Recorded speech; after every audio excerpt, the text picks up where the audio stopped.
ओम नमो नारायणाय. आपण ऐकत आहोत थोरल्या महाराजांच्या कथा. वाडीला असताना गोळवणे महाराज भेटीला आले. त्यांनी दत्त महाराजांचे एक सुंदर चित्र स्वहस्ते काढले होते. त्या चित्रात दत्तप्रभूंच्या गळ्यात जो हार घातला होता, त्यात प्रत्येक फुलाला 4 पाकळ्या काढून त्या प्रत्येक पाकळीवर एक एक अक्षर लिहून फुलांनी सजवलेल्या त्या हारात खालील श्लोक गुंफला होता. वंदेहम देवदेवम धृतिमतिगतिदं सांगयोग प्रगभ्यम पारावारभरागाद्यरिकरी हरिमल्लादकं दत्तदक्षं तं यज्ञं यज्वयज्ञं सुरवरवरदं पारदं रम्यरम्यं पातारं तारतारं खलबलदलनं श्रीवरं वक्रवक्रम.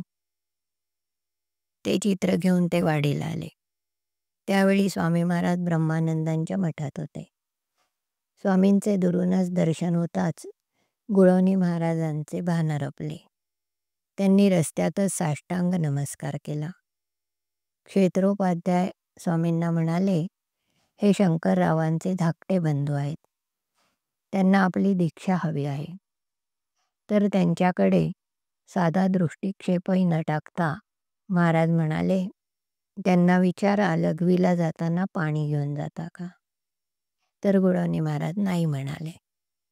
त्यावर महाराज म्हणाले, आधी महिनाभर हा नियम पाळा आणि मग दर्शनाला या. आधी शरीरशुद्धी, मगच मंत्रसिद्धी. मंत्रदीक्षेचे पुढे पाहू. गोळवणे महाराजांनी महिनाभर नियम पाळला आणि नंतर पुन्हा दर्शनाला आले. तर 2 दिवसांनी सकाळी स्नान संध्या करून सोहळ्यात शुभमुहूर्तावर नाममंत्र दीक्षा दिली. गोळवणे महाराजांनी दत्तात्रयांचे चित्र स्वामींना अर्पण केले. ते पाहून महाराज म्हणाले, वा, फारच सुंदर. त्यानंतर वेळोवेळी इतर मंत्रदीक्षाही दिल्या. याचा शिष्यावर पूर्ण कृपा केली. स्वामी महाराज लोकांना औषधं द्यायचे. त्यातूनच लोक व्याधीमुक्त व्हायचे. एकदा तात्या बापट मनगटाला चिंध्या बांधून आले. स्वामींना खरंच औषधाचं काही कळतं का? ही स्वामींची परीक्षा घेण्यासाठी ते आले होते. म्हणाले, हात खूप ठणकतो आहे, काही औषध द्या. तर स्वामींनी औषधाचा लेप लावायला दिला. तो लेप घेऊन ते मित्रांमध्ये आले आणि म्हणाले, हे कसले स्वामी, माझ्या हाताला काहीही झालेलं नाही, तरी त्यांनी मला औषध दिलं. असे म्हणून मित्रांमध्ये निंदा करू लागले. पण देवाला ती आपलीच निंदा वाटली. बापट घरी जाऊन झोपले तर सकाळी उठल्यावर जिथे चिंध्या बांधल्या होत्या तिथे हाताला खरोखरच खूप ठणका लागला. हळूहळू तिथे कुष्ठ होऊन हात सडून गेला. घशाला कोरड पडली. तहानभूक हरपली. स्वामींकडे आले. पश्चाताप झाला. खरी हकीकत सांगितली. तेव्हा महाराज म्हणाले, मला नाही, देवाला शरण जा. देवाला शरण गेले तर देवांनी क्षमा केली नाही. देव कठोर झाले. त्यांनी बापटांना शिक्षा केली आणि ती रोग बळावून त्यातच त्यांचा मृत्यू झाला. कर्माची गती गहन असते असे म्हणतात, हेच खरे. नारायण शास्त्री एकसंबेकर हे थोर विद्वान आणि ज्ञानी होते. स्वामी महाराज त्यांचा आदर करायचे.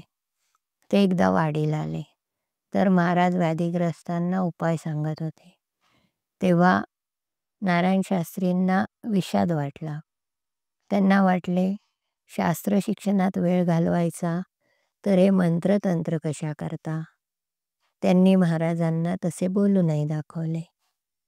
म्हणाले, आपण संन्यासी, ह्या सर्व उपाधी कशा करता सांभाळता. पण महाराज मौनच राहिले. दुपारी शास्त्रीबुवा शास्त्रचर्चा करायला आले. तर महाराज म्हणाले, काय शास्त्रीबुवा, आपण विद्वान आहात, कशाला हवे आहे पाठ आणि प्रवचन. आता संन्यास घ्या आणि देवसेवा करा. तर शास्त्रीबुवा म्हणाले, काय करावे महाराज, हे देह प्रारब्ध आहे. त्याच्या पुढे इलाज नाही. ते भोगलेच पाहिजे. तर महाराज हसत हसत म्हणाले, मग देहप्रारब्ध काय तुम्हाला एकट्यालाच आहे का? ते सर्वांनाच असते. जो तो आपापल्या प्रारब्धाप्रमाणे देवाच्या इच्छेने कर्म करत असतो. आज आपण इथेच थांबू.